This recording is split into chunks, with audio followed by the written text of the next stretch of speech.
আজির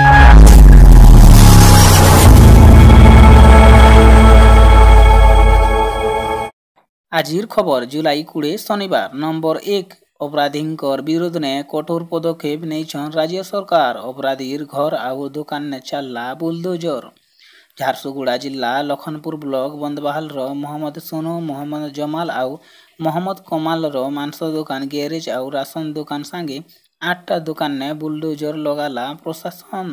number 2 Rayagada ଜିଲ୍ଲାନେ ମାରାତ୍ମକ malaria ଜିଲ୍ଲାନେ 2ଟା ମୃତ୍ୟୁ ହେବାର ଜଣାପଡ଼ିଛି। ମୃତକ ଜଣ ହେଉଛନ୍ ରାୟଗଡ଼ାର ବ୍ଲକ ବଡ଼ରାଇ ସିଂ ଆଶ୍ରମ ବିଦ୍ୟାଳୟର 6ଠ ଶ୍ରେଣୀରେ ପଢ଼ୁଥିବାର ଛାତ୍ର ଚାନ୍ଦୁ କଲକା ବୋଲି ସୂଚନା ମିଳିছে।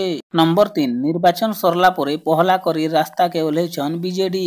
ରାଜଭବନର ଏଏସଓ ବୈକୁଣ୍ଠ ପ୍ରଧାନକେ ରାଜ୍ୟପାଳର ପୁଅ ଲଲିତ କୁମାର ମାରବାର ଘଟଣାକେ ନେଇକରି ବିଜେଡିର ଯୁବ ଆଉ ଛାତ୍ର ଶାଖା ଆଜି ରାଜଭବନ ସାମ୍ନାକେ ଧାରଣା ଦେଇଛନ୍।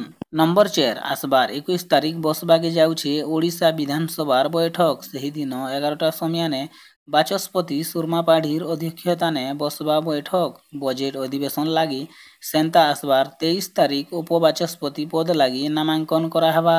ନମ୍ବର 5 ବଲାଙ୍ଗୀର ଭୀମଭୋଇ ମେଡିକାଲନୁ ସ୍ଥାନାନ୍ତର ହୋଇଥିବାର ଯୁବତୀକେ ଅସ୍ତ୍ରୋପଚାର କରାହେଇছে।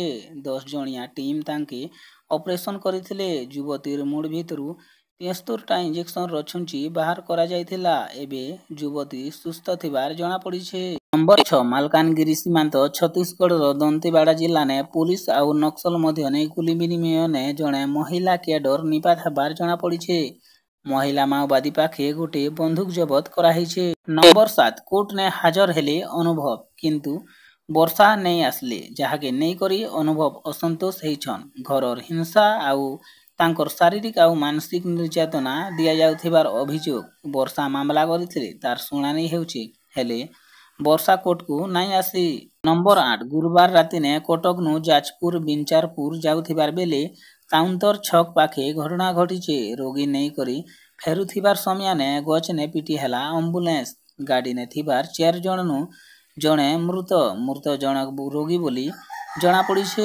ନମ୍ବର 9 ସାଧାରଣ ଲୋକମାନକେ ଖୁସିର ଖବର ଦେଇଛନ୍ ସରକାର। ବିଶେଷ କରି ମହିଳାମାନକେ ଗୁରୁତ୍ୱପୂର୍ଣ୍ଣ ଖବର। ସରକାର ହିତାଧିକାରୀକେ 5065 କୋଟି ଟଙ୍କା ଖର୍ଚ୍ଚ କରିବେ ବୋଲି ଆକଳନ କରାହେଇছে। ଏବେ ତକ 1552 କୋଟି ଟଙ୍କା ଏହି ଯୋଜନାନେ ଖର୍ଚ୍ଚ କରିଥିଲେ। 3512 କୋଟି ଟଙ୍କା ଖର୍ଚ୍ଚ କରାହେବା ବୋଲି କେନ୍ଦ୍ର ସରକାର କହିଛନ୍ତି। ନମ୍ବର 10 ତୃତୀୟ ଥର ଲାଗି ପ୍ରଧାନମନ୍ତ୍ରୀ ଆରମ୍ଭ କରି ସାରିଛନ୍ ନରେନ୍ଦ୍ର ମୋଦି ଆଉ କାର୍ଯ୍ୟଭାର କରୁ କରୁ ବଡ଼ ଘୋଷଣା କରିଛନ୍ ପ୍ରଧାନମନ୍ତ୍ରୀ। ପ୍ରଥମ କ୍ୟାବିନେଟ ବୈଠକନେ ପ୍ରଧାନମନ୍ତ୍ରୀ ଆବାସ ଯୋଜନା ଅଧୀନରେ 3 କୋଟି ଘର ନିର୍ମାଣ ଯୋଜନାକେ ଅନୁମୋଦନ କରାଯାଇଛି। ଧନ୍ୟବାଦ। ଆପଣମାନେ ଦେଖୁଥିଲେ କୋଶଲ ଟିଭି।